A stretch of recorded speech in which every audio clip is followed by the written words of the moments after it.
ఇదంతా కూడా కుట్రపూరితమైన చర్య.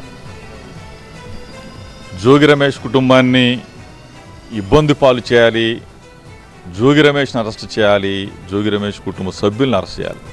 నేను ఒకటే చెప్తా ఉన్నాను ప్రభుత్వానికి, చంద్రబాబు నాయుడు గారు కూడా. నా మీద కక్ష ఉంటే నా మీద తీర్చుకోవాలి, కానీ అభం శుభం తెలియని పిల్లల మీద.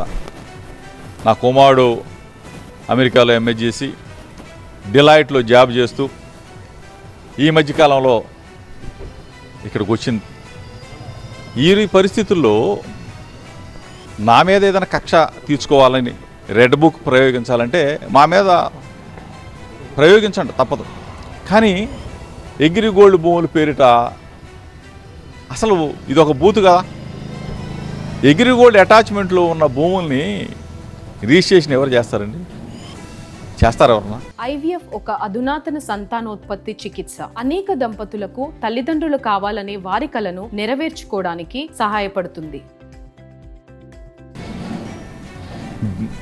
మేము కొనుక్కునేటప్పుడు పేపర్ పబ్లిసిటీ చేసి, అంటే ఈనాడు పేపర్లో కూడా పబ్లిక్ చేసిన తర్వాత, రిజిస్ట్రేషన్ చేసుకున్న తర్వాత మేము కొంతకాలానికి వేరే వాళ్ళకి విక్రయించడం జరిగింది.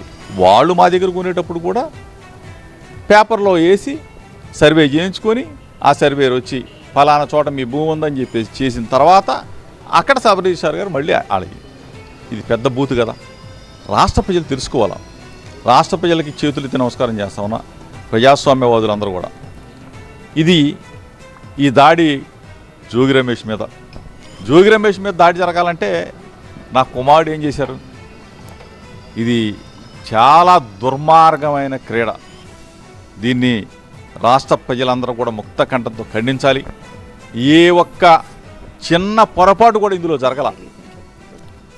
ఏదన్నా తప్పు జరుగుంటే ఆ కొన్న మేము పోతాం, అంతేగాని వీళ్ళేం పోరు కదా. డబ్బులు పెట్టి కొనుక్కుంది భూమి, అంతేగాని ఊరికి రాసుకోవాలా.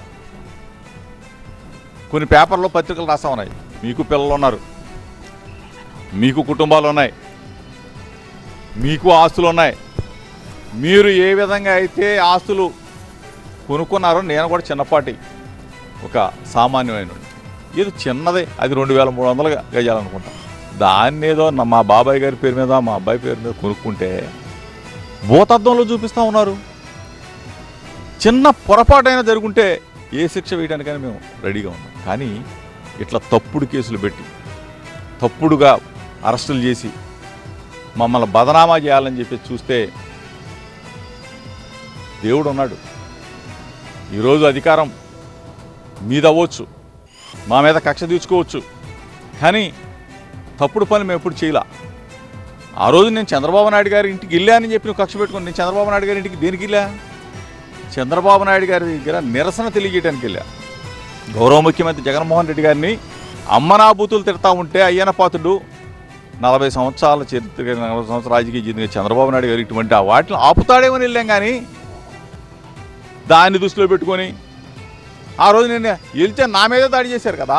నా కారు పగలు కొట్టారు, మా వాళ్ళు కొట్టారు, ఇవన్నీ జరిగినాయి.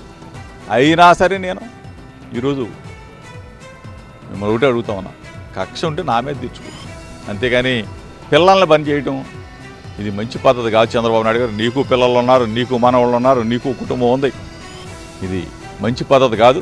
ఒక బలహీన వర్గాల వ్యక్తి జోగి రమేష్, ఒక గౌడు కులానికి చెందిన వ్యక్తి మమ్మల్ని ఇబ్బంది పెడితే నీకేం వచ్చింది? నన్ను ఇబ్బంది పెట్టు, నా కొడుకుని ఇబ్బంది పెట్టు. ఎంఏ చేసి వచ్చాడు, అమెరికాలో డిలాయిట్లో జాబ్ చేసి వచ్చాడు, రేపో మాపో అమెరికా వెళ్ళి మళ్ళీ జాబ్లో జాయిన్ అవ్వాలనుకున్న కొడుకుని అరెస్ట్ చేస్తావా? దుర్మార్గం కదా ఇది. ప్రజలందరూ కూడా తెలుసుకోమని చెప్పేసి మీ ద్వారా తెలియజేస్తాం.